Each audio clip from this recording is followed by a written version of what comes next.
रहीम अस्सलाम वालेकुम।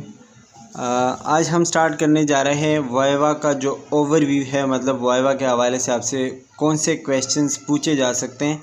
सबसे पहले तो मैं आपको ये बता दूं कि वाइवा में मतलब आपसे इतने डीप कंसेप्ट्स नहीं पूछे जाते। जो सुपरफिशियल चीज़ें होती हैं, जो जस्ट डेफिनेशंस वगैरह होती हैं, जो बहुत ज़्यादा कॉमन होती हैं, ठीक है, वही पूछी जाती हैं। जैसे कि इन्फ्लेमेशन में है तो इन्फ्लेमेशन में जो है आपसे इन्फेक्शन के बारे में पूछा जा सकता है, इन्फ्लेमेशन के बारे में पूछा जा सकता है, उसके साइन सिम्टम्स के बारे में पूछा जा सकता है, ठीक है। तो सबसे पहले आपको मतलब वाइवा, जब भी आप वाइवा के लिए पढ़ रहे हैं तो उसके लिए आपको जस्ट सुपरफिशियल चीज़ों पे फोकस करना होगा, जो कि बहुत ज़्यादा ज़ाहिर चीज़ें होती हैं, जो मतलब कॉमन होती है, ठीक है। जैसे कि सबसे पहले इसमें है इन्फ्लेमेशन। तो इन्फ्लेमेशन क्या है वो तो हम सबको पता है कि local response of living mammalian tissues. इतना याद रखो बस कि इन्फ्लेमेशन जो है ये हमारे बॉडी का एक लोकल रिस्पांस है, मतलब हमारी बॉडी की तरफ से एक रिस्पांस है। जब हमें इन्फेक्शन होता है तो इन्फेक्शन ख़तरनाक चीज़ है, लेकिन उसके बदले में हमारी बॉडी जो किरदार अदा करती है, उसको जवाब देती है, ठीक है, वो होता है इन्फ्लेमेशन। और इन्फ्लेमेशन इन्फेक्शन के जवाब में होता है, मतलब आपको पहले इन्फेक्शन होगा, उसके बाद बॉडी जो काम करेगी उसको हम इन्फ्लेमेशन कहते हैं, ठीक है। किसी भी इंजरी की जवाब में, या किसी भी पैथोजन के लिए, या किसी भी इन्फेक्शन के लिए बॉडी का जो रिस्पॉन्स होता है, जो जवाब होता है, उसको हम क्या कहते हैं, इन्फ्लेमेशन कहते हैं, ठीक है। इन दोनों में फ़र्क क्या है, इन्फेक्शन और इन्फ्लेमेशन में? इन्फेक्शन जो है ये कोई भी मतलब गलत चीज़ हो सकता है, कोई भी टॉक्सिन की वजह से हो सकता है, कोई पैथोजन की वजह से, वायरस, फंजाई या पैरासाइट की वजह से, ठीक है, जो कि आपको बीमार बना सकता है, आपको ज़ख्म दे सकता है, कोई भी इंजरी वगैरह हो सकती है, इसको हम कहते हैं इन्फेक्शन। और इन्फ्लेमेशन तो मैंने आपको बता दिया कि जब इन्फेक्शन को ख़त्म करने के लिए बॉडी जो प्रोसेस करती है, ठीक है, उसको हम क्या कहते हैं, इन्फ्लेमेशन कहते हैं। तो ये दोनों एक दूसरे के बिल्कुल ऑपोजिट है। मतलब इन्फेक्शन होगा तो उसके बदले में बॉडी इन्फ्लेमेशन प्रोड्यूस होगी, ठीक है, और करेगी। और इसमें जो है इसके कुछ साइन सिम्टम्स होते हैं जो कि हम आगे पढ़ेंगे। अच्छा, इसमें जो है आपका मुख्तलिफ़ किस्म के मतलब इम्यून सिस्टम के जो लाइंस होते हैं वो इन्वॉल्व है। जैसे फर्स्ट लाइन ऑफ डिफेंस जो कि नॉन स्पेसिफिक होता है, ठीक है, उसमें आपका स्किन और आपके जो बॉडी फ्लूइड होते हैं, HCl, इंसुलिन वगैरह, ठीक है, ये सारी चीज़ें आती हैं। फिर सेकंड लाइन ऑफ डिफेंस है, ये भी नॉन स्पेसिफिक है, जिसमें आपके फेगोसाइटोसिस, इन्फ्लेमेशन और इंटरफेरॉन वगैरह ये आपके सेकंड लाइन ऑफ डिफेंस में आती है। ये चीज़ें याद रखनी है, फर्स्ट लाइन में क्या आता है और सेकंड लाइन में क्या आता है, ठीक है। और सबसे पहली बात कि ये नॉन स्पेसिफिक है, मतलब एक इननेट इम्यूनिटी है, ठीक है।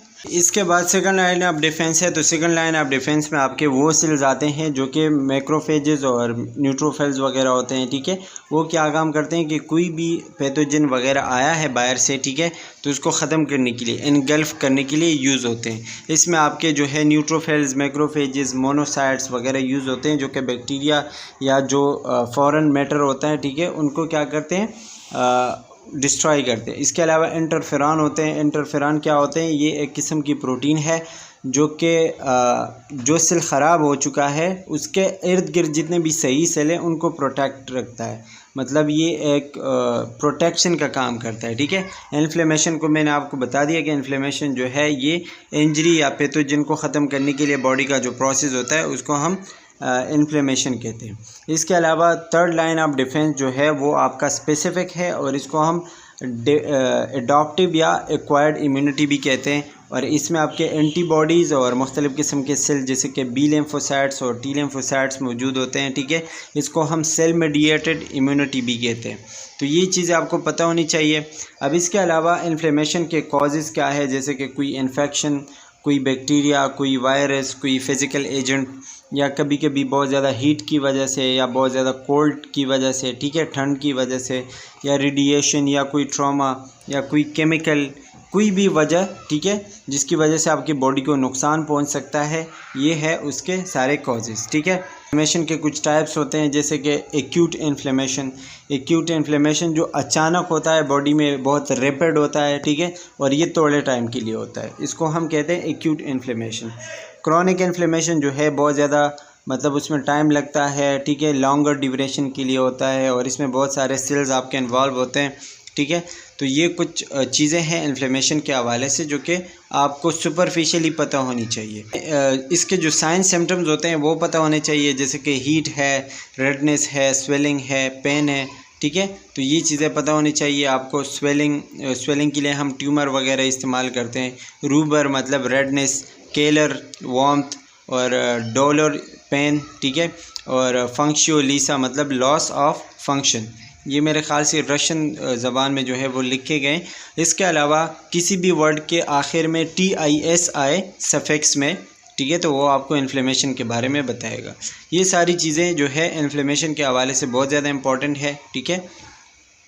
और इसके अलावा जो वही वास्कुलर इवेंट्स बताए गए हैं कि आर्ट्रियोल जो है ये वेज़ो कंस्ट्रक्ट हो जाएंगे, ब्लड सप्लाई जो है वहाँ पे स्टार्ट में जो है वो ज़्यादा हो जाती है, फिर कम हो जाती है, ठीक है। हाइड्रेशन जो है वो स्टार्ट हो जाता है और वो काम करना बंद कर देता है, ठीक है।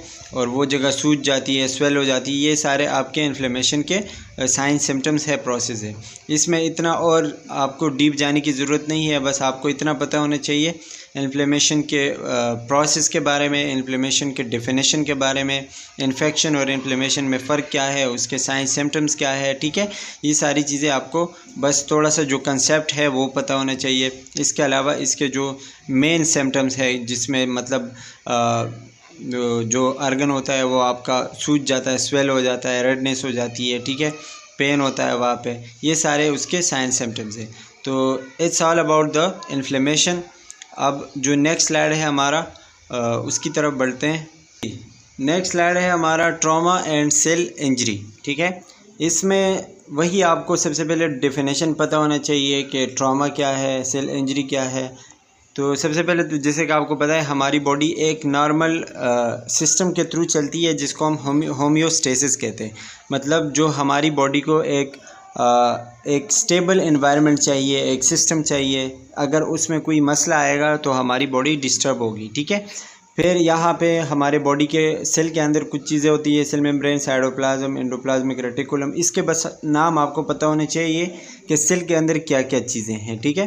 राइबोसोम, न्यूक्लियस, माइटोकॉन्ड्रिया, ये सारी चीज़ें।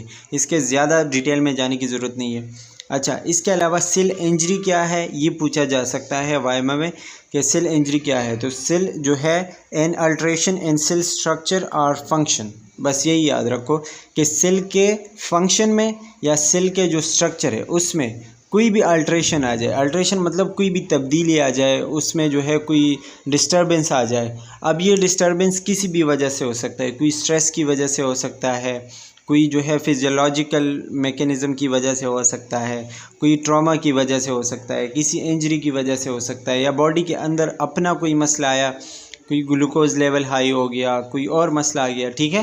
तो ये सारी चीज़ें जो कि रिस्पॉन्सिबल है आपके सेल इंजरी के लिए। सेल इंजरी का अगर आपसे पूछा जाए तो सिंपल आपने यही जवाब देना है कि बॉडी का सेल जो है मतलब सेल्स का डिस्टर्ब होना, उसके फंक्शन का या फिर उसके स्ट्रक्चर का किसी भी वजह से, स्ट्रेस की वजह से या कोई और फिजियोलॉजिकल सिम्टम की वजह से, साइन की वजह से, ठीक है, इसको हम कहते हैं सेल इंजरी। अच्छा जी, इसके अलावा जो है आपको कॉजेज़ दिए गए हैं कि ऑक्सीजन की कमी की वजह से या इन्फेक्शन की वजह से या कोई और फिज़िकल एजेंट की वजह से, इसकी वजह से जो है वो सेल इंजरी हो सकती है। न्यूट्रिशनल इम्बैलेंस है, ठीक है। तो ये इसके मुख्तलिफ़ किस्म के कॉजेज़ हैं। हाइपोक्सिया दिया गया है कि मतलब ऑक्सीजन की कमी, और ऑक्सीजन की कमी जब ब्लड में होती है तो फिर हम उसको इस्कीमिया कहते हैं। इन दोनों के दरमियान फ़र्क को पता होना चाहिए, हाइपोक्सिया और इस्कीमिया, ठीक है। इसके अलावा इन्फेक्शंस एजेंट्स होते हैं जैसे माइक्रोब वगैरह, तो उसकी वजह से भी आपके सेल ख़राब हो सकते हैं। इस पर मैंने डिटेल से भी वीडियो बनाई है, तो अगर आपको ज़्यादा यहाँ समझ नहीं आ रहा तो आप वो वीडियो भी देख सकते। अच्छा, इसके अलावा कोई इलेक्ट्रिकल इंजरी की वजह से या फिर कोई ड्रग वगैरह ले लिए, कोई केमिकल आपके बॉडी के साथ एक्सपोज हो गया, ठीक है, तो इसकी वजह से आपके सेल्स ख़राब हो सकते हैं। या न्यूट्रिशनल इम्बैलेंसेस, मतलब आपने जो है आपका डाइट सही नहीं है, आप जो है फैट्स बहुत ज़्यादा लेते हैं या ग्लूकोज बहुत ज़्यादा लेते हैं या कोई और मसला है, तो उसकी वजह से आपके सेल्स ख़राब हो सकते हैं, ठीक है। अच्छा जी, फिर इसके जो है मुख्तलिफ़ किस्म के मतलब सेल इंजरी के मेकनिज़म होते हैं, जिसमें सबसे पहले आपका ATP जो है वो डिप्लीशन होता है। यहाँ पे APT लिखा हुआ है। ATP मतलब जो सेल एनर्जी है, ठीक है, जो सेल करेंसी जिसको हम कहते हैं वो ख़राब हो जाता है। सेल में एनर्जी नहीं रहती तो फिर वो ख़राब हो जाएगा। इसके अलावा बहुत सारे प्रोसेस होते हैं, बस इसमें आपको इतना पता होना चाहिए इंजरी और ट्रॉमा में कि सेल का डिस्टर्ब होना, सेल के फंक्शन का लॉस होना, सेल के स्ट्रक्चर का लॉस होना किसी भी रीज़न्स की वजह से या किसी भी फिजियोलॉजिकल वजह हो सकती है, ठीक है। अच्छा, अब आते हैं सेल डेथ पे। और सेल डेथ में आपको 2-3 चीज़ें याद रखने की ज़रूरत है, जिसमें एपोप्टोसिस और नेक्रोसिस वगैरह आता है।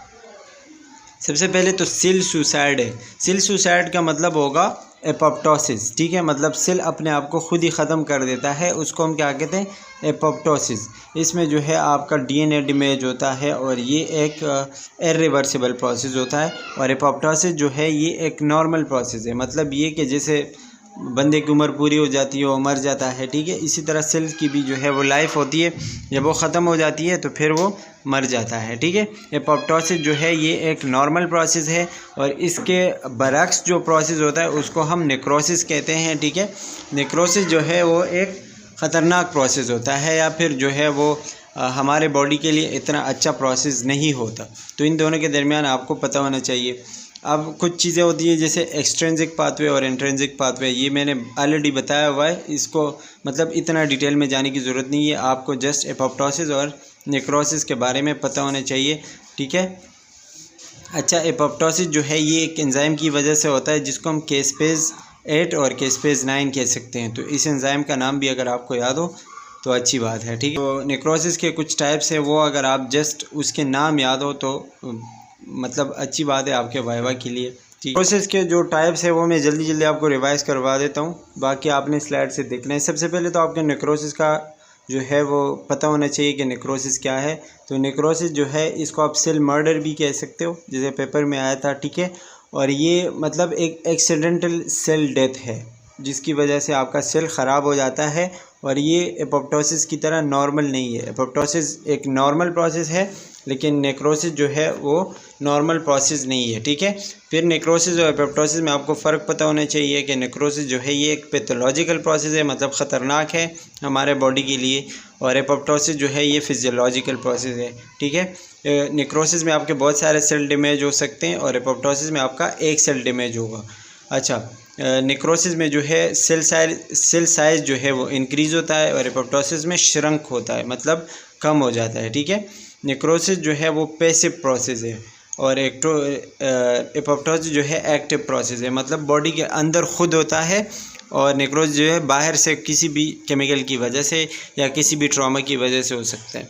और एपोप्टोसिस में इन्फ्लेमेशन नहीं होता, नेक्रोसिस में इन्फ्लेमेशन वगैरह होता है, ये चीज़ें पता होनी चाहिए।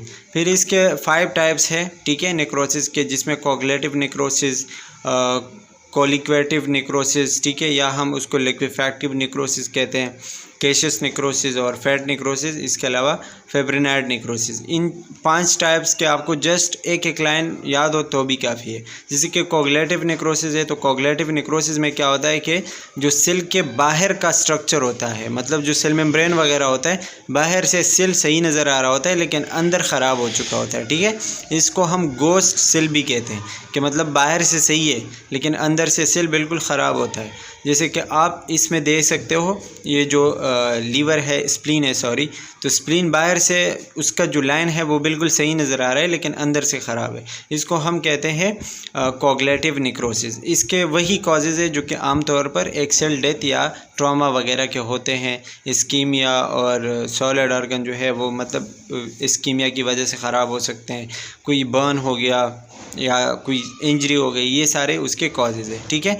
अब दूसरा टाइप है वो है लिक्विफैक्टिव नेक्रोसिस, और इसके नाम से आपको पता चलता है कि ये सेल के अंदर एक लिक्विड टाइप बन जाता है और सेल जो है वो नेक्रोसिस की तरफ चला जाता है। इसके भी वही कॉजेज़ है कि बैक्टीरिया इन्फेक्शन, न्यूट्रोफिल और लिगोसाइट्स वगैरह, ठीक है। और इसमें जो है एक ग्रॉस अपीयर होता है।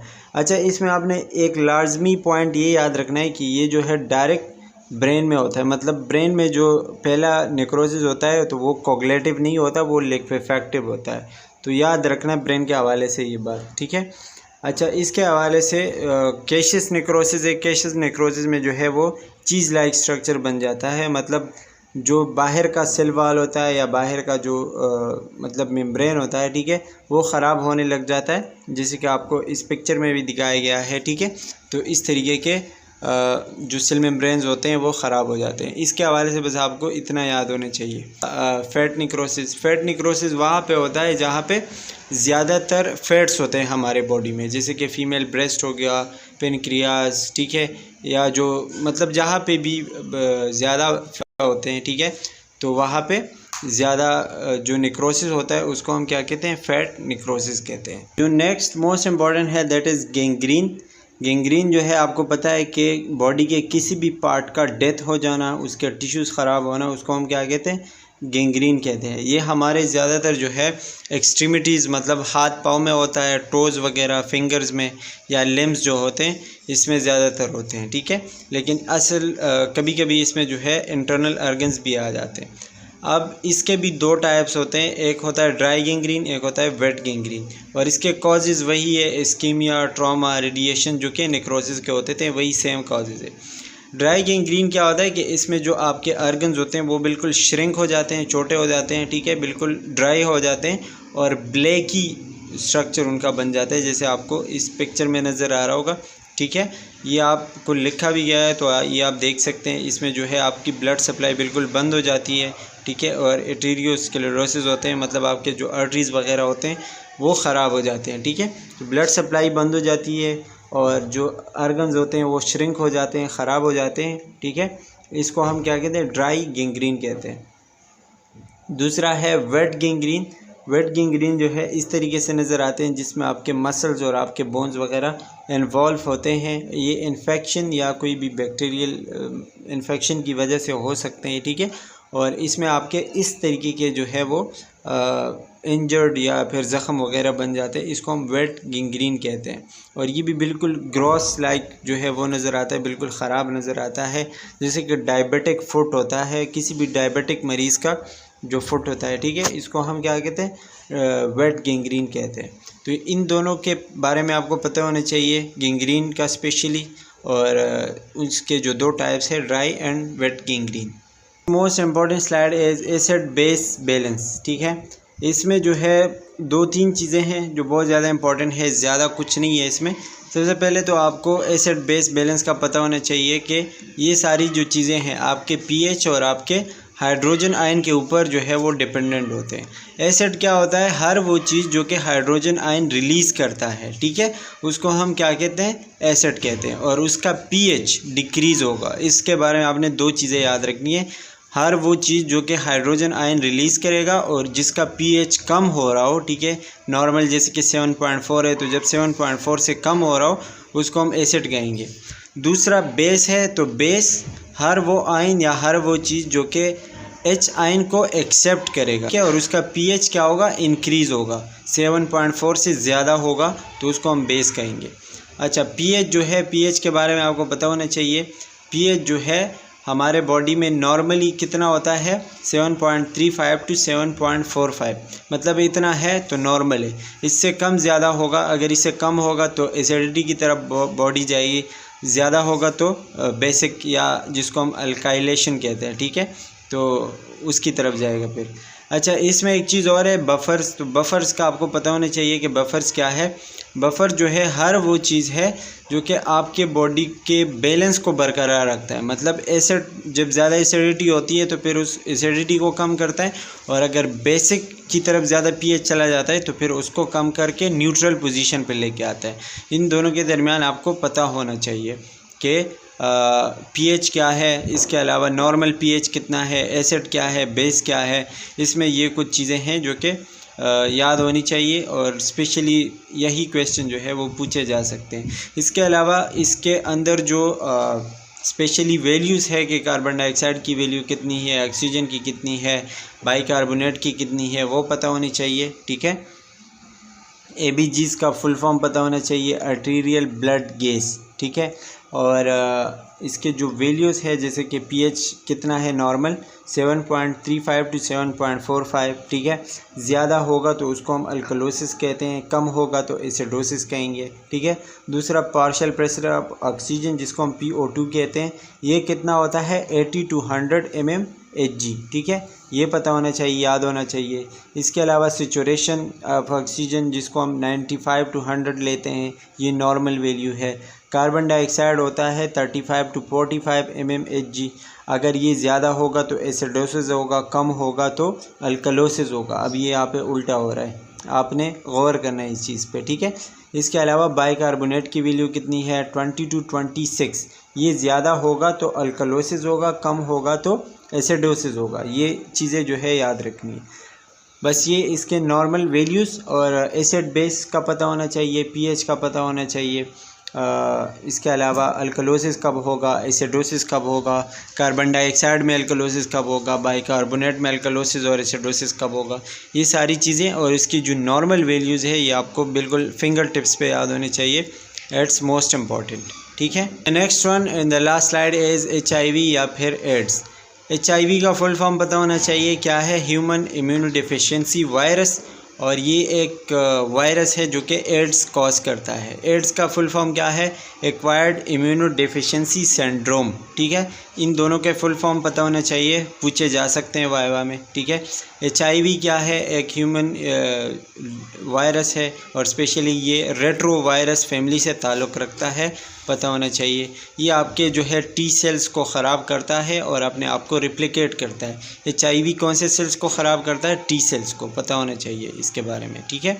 अच्छा, इसके अलावा जो है एड्स होता है HIV वायरस की वजह से, मतलब जब आपके बॉडी में HIV वायरस आता है, ठीक है, तो आपको एड्स होता है और इसमें इतना कुछ और इम्पॉर्टेंट है नहीं, ठीक है।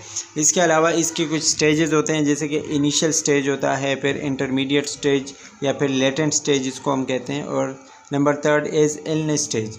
इनिशियल स्टेज जो होता है उसमें आपको फ्लू लाइक जैसे नज़ला ज़ुकाम वगैरह होता है, ठीक है, उसी तरह के सिम्टम्स होंगे। फिर जो इंटरमीडिएट स्टेज होगा उसमें आपको सिम्टम्स वगैरह नहीं होंगे, सिम्टम फ्री होगा, ठीक है।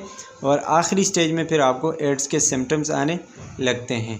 अच्छा जी, इसमें आपके CD4 सेल जो है वो मतलब डिक्रीज़ होते हैं, आपका जो है इम्यून सिस्टम जो है वो डिक्रीज़ होता है, ठीक है।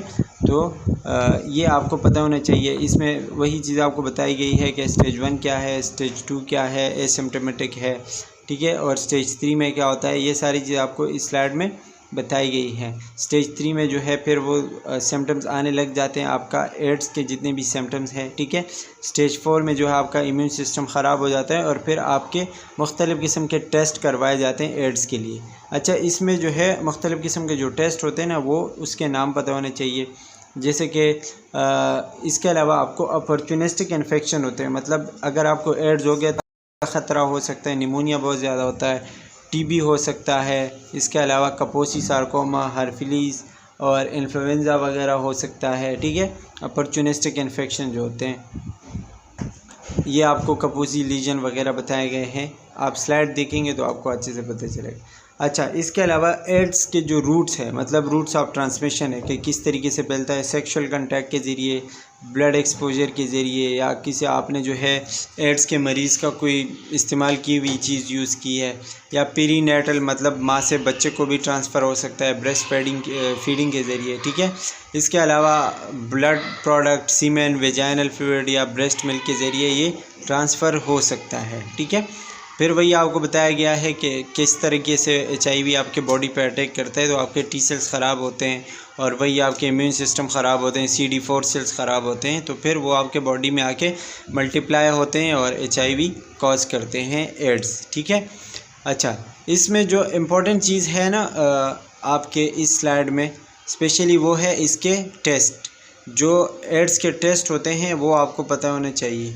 जैसे कि ये वाला स्लाइड बहुत ज़्यादा इंपॉर्टेंट है, ELISA और EIA। ELISA एंजाइम लिंक्ड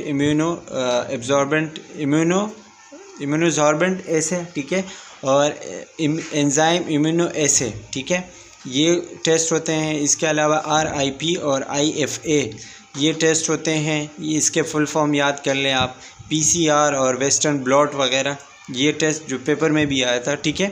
इस तरीके के टेस्ट के नाम जो है वो आपको पता होने चाहिए। इसके अलावा यूरिन टेस्टिंग वगैरह भी करवाते हैं, तो इसका आपको पता होना चाहिए। और ये मोस्ट इम्पॉर्टेंट है एड्स के हवाले से जितने भी मतलब टेस्ट हैं। इसके अलावा अगर आप एड्स का ट्रीटमेंट करते हो, ठीक है, तो उनको हम मतलब कौन से किस तरीके से मेडिसिन देते हैं, तो चूँकि ये रेट्रोवायरस का ग्रुप है तो इसलिए हम एंटी रेट्रोवायरल ड्रग देते हैं, जिसमें आपको वही ड्रग के नाम बताए गए हैं, ठीक है। ये आप देख लें, इसके 1-2 आपको पता होने चाहिए, ठीक है। और बाकी आपको बताए गए कि एड्स से बचना कैसे हैं, तो प्रोटेक्टेड सेक्स और स्टेराइल नीडल वगैरह इस्तेमाल करने हैं। और इसके अलावा जो है ऐसी जो चीज़ें जिनकी वजह से आपको एड हो सकता है, ठीक है, उनसे आपने अपने आप को दूर करना है। और आपने मोनोगेमस रिलेशनशिप, मोनोगेमस मतलब ये कि एक ही पार्टनर के साथ आपने रिलेशनशिप में रहना है, ठीक है। और स्टेराइल नीडल वगैरह यूज़ करने हैं।